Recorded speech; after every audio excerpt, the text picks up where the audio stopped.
अध्यात्म विज्ञान कोई धर्म या संप्रदाय नहीं है, ये स्पिरिचुअल साइंस है जो कुदरत के कानून पर आधारित है। ये विज्ञान पूरे ब्रह्मांड के सभी रहस्यों को उजागर करता है और जीवन के सभी पहलुओं को समझने के लिए एक नई दृष्टि देता है। इसी को आर्ट ऑफ विजन कहते हैं, दुनिया को देखने की एक नई दृष्टि, जो अध्यात्म विज्ञानी परम पूज्य स्वामी श्री कमलेशानंद जी के निर्देशन में सनातन सत्य का अनुसंधान कर हमारे जीवन को प्रकाशित करे। जय सच्चिदानंद।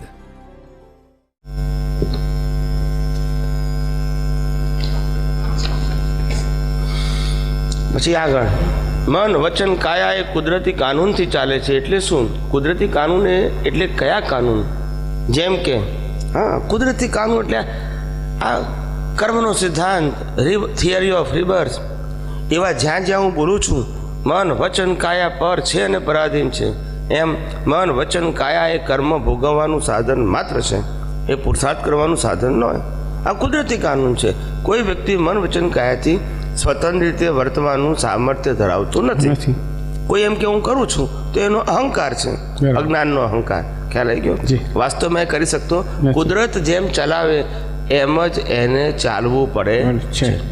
એક શ્વાસ પણ પોતે પોતાની સ્વતંત્ર શક્તિથી લેવા માટે સમર્થ એટલે આ કુદરતી કાનૂન કોઈ જગ્યાએ લખેલા ના હોય। એટલે કીધું કે જ્ઞાન જ્ઞાનીના હૃદયમાં છે। આ વાત કોઈને ના સમજાય। જ્ઞાનીના હૃદયમાં જે જ્ઞાન છે તે આત્માનું નહીં, આ યુનિવર્સનું જ્ઞાન, પણ એ ના સમજાયું। લોકોને સમજાયું જ્ઞાન જ્ઞાનીના હૃદયમાં છે એટલે આત્માનું, આત્માનું નહીં, આ યુનિવર્સનું જ્ઞાન કે જેમાં આપણે ફસાયેલા છે રોંગ બિલીફથી, એનું જ્ઞાન એના હૃદયમાં છે। એ હૃદયમાં રહેલું જ્ઞાન એ જેમ જેમ વ્યક્ત કરે છે, પણ કયા આધારે વ્યક્ત કરે છે? આ કુદરતી કાનૂનના આધારે વ્યક્ત કરે છે। એ એફએઝેડ નથી, એ યુનિવર્સલ ટ્રુથ છે। શું છે? યુનિવર્સલ। કુદરતી બધા કાનૂનનો યુનિવર્સલ ટ્રુથ હોય। જેમ કે કોઈ મને કહે કે ભાઈ આજે મને સ્પષ્ટ, કોઈને સ્પષ્ટ વેદન હોય કે ના હોય આ કાળમાં, અહીંયા અમે કહીએ ના હોય, આ કુદરતનો કાનૂન છે। છેલ્લા બર્થમાં સ્પષ્ટ વેદન હોય અને આજે કોઈનો છેલ્લો બર્થ હોય નહીં। સમજાય છે? આ કાળમાં કેવળ જ્ઞાન છે નહીં, માટે છેલ્લો બર્થ ના હોય। બરાબર। એટલે કોઈ એમ કે મને સ્પષ્ટ વેદન થયું છે તો આપણે કહીએ કે ભાઈ એના વ્યૂ પોઈન્ટથી એ સાચું છે, આપણે કોઈને ખોટો પાડવા આવ્યા નથી। કુદરતનો કાનૂન આ છે કે સ્પષ્ટ વેદન છેલ્લા અવતારમાં જ હોઈ શકે, આગલા અવતારમાં સ્પષ્ટ દર્શન હોઈ શકે, વેદન નહીં। વેદન નહીં, સ્પષ્ટ દર્શન એટલે આ યુનિવર્સલ લોનું સ્પષ્ટ જ્ઞાન, બરાબર, વિથ રિયલાઇઝેશન। શું કીધું? With realisation. હા, લોનું રિયલાઇઝેશન એટલે હવે એને કન્ફ્યુઝન ના હોય કે આ કુદરતનો કાનૂન બરાબર છે કે નહીં, એવી શંકા ના હોય, એનું વિઝન ક્લિયર હોય। ખ્યાલ આવી ગયો? હવે આ બધા જ 360 ડિગ્રીનું દર્શન થઈ જાય એટલે કે આખું આ યુનિવર્સ આખું કયા કાનૂનથી ચાલે છે એ બધું પોતાના દર્શનમાં ખુલ્લું થઈ જાય પ્રિન્સિપલી, ત્યારે ઓટો મોડથી કેવળ જ્ઞાનનું બીજ પડે।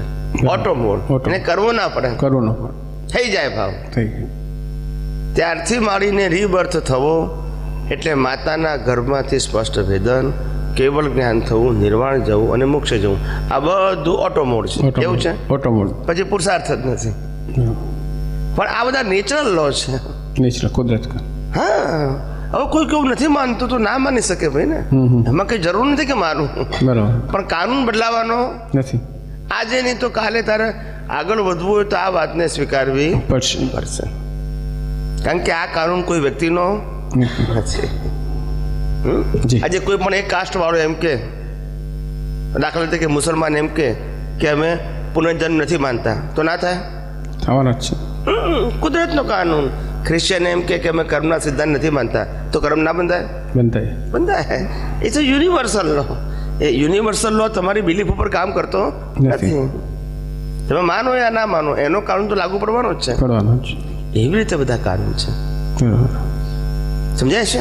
એટલે હવે આપણને લાગે આ મન વચન કાયા પરને પરાધીન છે, એટલે કુદરત ચલાવે છે. પણ જ્યાં કુદરત ચલાવે છે ત્યાં હું ચલાવું છું એવું માનું છું. નવા રાગ દિવસ થાય છે કરતા પદથી. દાખલા તરીકે આ શરીરે કોઈને દાન આપ્યું, એ દાન મેં આપ્યું તો પુણ્ય બંધાય. સમજાય છે? હવે કોઈ વ્યક્તિ દાન આપતી હોય ને રોકવું હોય ને નથી આપવાનું આપણે, પણ એ મેં કર્યું તો પાપ બંધાય, અંતરાય કર્મ, મને ભેગું થાય નહીં. સમજાય છે? આપણી રીતે પણ કરતા પદને કારણે છે, એ ક્રિયાને કારણે નથી. વ્યવહારથી આપણને એવું લાગે ક્રિયાને કારણે કર્મ, ના, ક્રિયાથી કર્મ ના બંધાય. ક્રિયા માત્ર પરિણામ છે, પણ ક્રિયા પાછળ રહેલી અજ્ઞાનતા, એ અજ્ઞાનતામાં જે કરતા પદ છે એનાથી કર્મ બંધાય છે, ક્રિયાથી નહીં. અજ્ઞાનીને પણ કરતા પદથી જ કર્મ બંધાય છે, ક્રિયાથી નહીં.